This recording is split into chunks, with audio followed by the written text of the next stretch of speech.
संध्या live, आवाज महाराष्ट्राचा। नमस्कार, मी प्रतिभा। संध्या लाईव्ह मध्ये आपलं सर्वांचं स्वागत।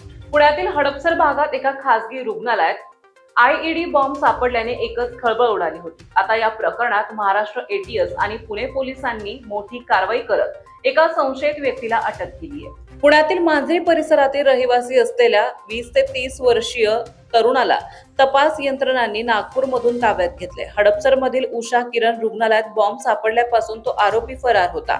एटीएसने केलेल्या कारवाईत आरोपीच्या दुकानातून एक रिकामा टायमर बॉक्स जप्त करण्यात आला आहे। विशेष म्हणजे रुग्णालयात सापडलेल्या आयडी मध्ये ज्या प्रकारची टायमर यंत्रणा होती तसाच हा बॉक्स असल्याचं समोर आलंय।